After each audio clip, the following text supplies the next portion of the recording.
Hello dear all, welcome to our channel Smart Indian Model School. Smart Indian Model School present Smart Indian EduFun classes.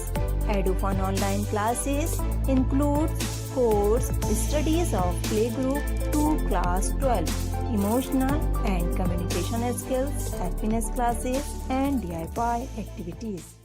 Now come to the next topic of this chapter that is the cell. अब हम cell के बारे में पढ़ेंगे. Both bricks in a building and cells in the living organism are basic structural unit. दोनों ही किसी भी बिल्डिंग की ब्रिक्स या फिर किसी लिविंग ऑर्गेनिजम्स में सेल क्या होता है, उनका बेसिक स्ट्रक्चरल यूनिट होता है. लिविंग ऑर्गेनिज्म की बॉडी का स्ट्रक्चर होगा बेसिक सेल और बिल्डिंग का क्या बेसिक स्ट्रक्चर होगा ब्रिक. देखिए इस फिगर में भी आपको दिया हुआ है, ये ब्रिक वॉल है ना, ये ब्रिक से बनी है. ये एक ओनियन पील है जो कि इसको हम क्या कहते हैं, एक सिंगल को cell. The buildings though built of similar bricks have different designs, shapes and sizes. एक बिल्डिंग ब्रिक से ही बनी होती है लेकिन उसको हम क्या कहते हैं, डिफरेंट डिजाइन दे देते हैं, डिफरेंट शेप दे देते हैं और वो डिफरेंट साइजेस की भी होती हैं. Similarly in the living world organisms differ from one another. इसी तरह लिविंग वर्ल्ड में भी लिविंग ऑर्गेनिजम्स जितने भी होते हैं एक दूसरे से डिफर होते हैं, एक दूसरे से अलग होते हैं. But all are made of cells. But सभी किससे बने होते हैं, सेल से बने होते हैं. Cells in the living organism are complex living structure unlike non-living bricks. Cells एक living organisms में एक complex living structure है, non-living bricks की तरह नहीं होती है. Cell क्या है, एक living organism में है ना, तो वो तो living होगी और उनका living cells का structure कैसा होता है, complex होता है. A hen sac can be seen. Now see what is Paheli is asking. A hen sac can be seen easily. Is it a cell or a group of cell? hen का जो egg है उसे हम easily देख सकते हैं. अभी हम क्या पढ़ रहे थे कि hen cell जो होती है वो हमें naked eye से नहीं दिखती है ना. बट जो hen का जो egg है वो easily हमें दिख जाता है. तो वो cell है या group of cell है. Now see what is the answer. The egg of a hen represent a single cell. एक hen का जो एग है वो क्या रिप्रेजेंट करता है, एक सिंगल सेल को रिप्रेजेंट करता है. And is big enough to be seen by unaided eyes. और इतना बड़ा होता है, वो इतनी बड़ी सेल होती है कि हम उसे बिना माइक्रोस्कोप के भी अपनी आईज से देख सकते हैं. Now come to the third topic of this chapter that is organisms show variety in cell number, shape and size. Organisms जो होते हैं है ना, जितने भी लिविंग ऑर्गेनिज्म है उनके सेल नंबर, सेल शेप और सेल साइज में भी वेराइटी होती है. How do scientist observe and study the living cell. अब साइंटिस्ट ने लिविंग सेल को कैसे ऑब्जर्व किया, कैसे स्टडी किया. They use microscopes which magnifying object. उन्होंने क्या यूज किया, ऑब्जेक्ट्स को मैग्नीफाई करने के लिए, ऑब्जेक्ट को बड़ा करने के लिए माइक्रोस्कोप्स यूज किए. Stains, dyes are used to colour parts of the cell to study the detailed structure. Cell की स्ट्रक्चर की डिटेल स्टडी करने के लिए उन्होंने क्या करा, सेल के पार्ट्स को कलर कर दिया. किसके थ्रू, स्टेन्स या ड्राई के through.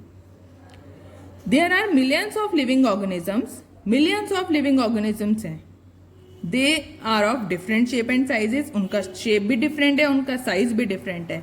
There organs also vary in shape, size and number of cell. उनके जो ऑर्गन्स हैं उनके भी शेप, साइज और नंबर ऑफ सेल्स में वेरिएशन है.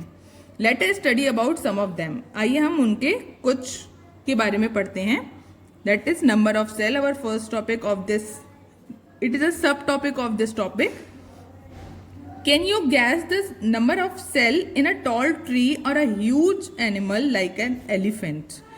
क्या आप एक लंबे ट्री या फिर एक ह्यूज एनिमल एलिफेंट के अंदर कितनी नंबर सेल्स हैं उनको आप गेस कर सकते हैं. The number runs into billions and trillions, कितनी नंबर होगी उनकी, बिलियंस या ट्रिलियंस होगी। Human body has trillion of cells which very in shape and sizes, human body में भी ट्रिलियंस ऑफ सेल्स हैं जो कि किस में वेरी करती हैं, शेप में भी वेरी करती हैं और साइज में भी उनके वेरिएशन है। Different groups of cell perform a variety of function, cells के डिफरेंट डिफरेंट ग्रुप फंक्शंस में भी वेराइटी शो करते हैं, है ना। A billion is 1,000 million and a trillion is 1,000 billion. ये आपको यूनिट दी हुई है कि 1 बिलियन किसके इज इक्वल टू होता है, 1,000 मिलियन के, और 1 ट्रिलियन 1,000 बिलियन के इक्वल होता है। अब हम पढ़ते हैं ऑर्गेनिज्म के बारे में। Organism made of more than one cell, वो ऑर्गेनिजम्स जिसमें एक से ज्यादा सेल्स होंगी उन्हें हम कहेंगे multi cellular. Multi cellular is made up of 2 words, that is multi and cellular, जिसमें मल्टी का मीन्स होता है मेनी और सेल्यूलर का मीन्स होता है सेल, ठीक है। और जिसमें एक से ज्यादा सेल होंगी जिन ऑर्गेनिज्म में, उनको हम मल्टी सेल्यूलर ऑर्गेनिज्म कहेंगे। The number of cell being less in smaller organism does not in any way affect the functioning of organisms. Number of cell कम होना किसी भी छोटे ऑर्गेनिज्म में इसका कोई इफेक्ट नहीं पड़ता ऑर्गेनिज्म की फंक्शनिंग पे। You will be surprise to know that an organism with billions of cell begins life as a single cell. आपको ये जान के सरप्राइज होगा कि किसी भी कोई भी लिविंग ऑर्गेनिज्म है, जितना भी बड़ा ऑर्गेनिज्म है, कितने भी उसमें मल्टी सेल्स हैं, बट उसकी जब स्टार्टिंग होती है, उसकी जब लाइफ स्टार्ट होती है तो वो एक सिंगल सेल से ही होती है। वो सिंगल सेल क्या होता है, एक फर्टिलाइज्ड एग होता है। The fertilized egg cell multiplies and the number of cell increase as development proceeds. वो फर्टिलाइज्ड एग जो है, वो जो फर्टिलाइज्ड एग सेल है वो मल्टीप्लाई करती है, अपनी सेल की नंबर को इंक्रीज करती है। जैसे जैसे वो अपनी सेल की नंबर को इंक्रीज करती जाती है उसमें डेवलपमेंट स्टार्ट होता रहता है। Look at figure 8.3a। अब देखिए ये जो आप फिगर देखिए, ये कैसे ऑर्गेनिज्म है, इनका सिर्फ एक ही सिंगल सेल है, एक सेल है। Both organism are made up of a single cell, ये दोनों ऑर्गेनिज्म एक सिंगल सेल से बने हैं। The single cell organism are also called unicellular organism. Uni means one and cellular means cell. अभी आपने पढ़ा था multi means many, cellular means cell. तो ये कैसे ऑर्गेनिजम्स थे, मल्टी सेलुलर ऑर्गेनिजम्स। और जिसमें सिर्फ एक सिंगल सेल होगी वो कैसे ऑर्गेनिज्म होंगे, unicellular organisms. A single celled organism perform all the necessary functions that multi cellular organism perform. जिस तरह से एक मल्टी सेलुलर ऑर्गेनिज्म अपने सारे बेसिक फंक्शन, अपने सारे नेसेसरी फंक्शंस करता है, उसी तरह से एक सिंगल सेल ऑर्गेनिज्म भी अपने फंक्शंस करता है। A single cell organism like amoeba captures and digest food, respires, excretes, grows and reproduces. एक सिंगल सेल ऑर्गेनिज्म जैसे अमीबा है वो भी फूड को कैप्चर करता है, डाइजेस्ट करता है, मीन्स उसमें भी डाइजेशन का प्रोसेस होता है, रेस्पिरेशन का प्रोसेस होता है, एक्सक्रीशन का प्रोसेस होता है, उसमें भी ग्रोथ होती है और वो भी रिप्रोड्यूस करके अपनी जनरेशन को इंक्रीज करता है। Similar functions in multicellular organism are carried out by group of specialized cell forming different tissues. Tissues in turn form organs. जो भी मल्टीसेलुलर ऑर्गेनिज्म में जितने भी ये फंक्शंस करे जाते हैं वो एक सेल के ग्रुप से करे जाते हैं। स्पेशलाइज्ड सेल एक ग्रुप बना लेती हैं अपना, जिनको हम क्या कहते हैं, टिश्यू कहते हैं। और टिश्यू क्या बनाते हैं, ऑर्गन। ऑर्गन से बनता है ऑर्गन सिस्टम और ऑर्गन सिस्टम बनाते हैं एक लिविंग ऑर्गेनिज्म।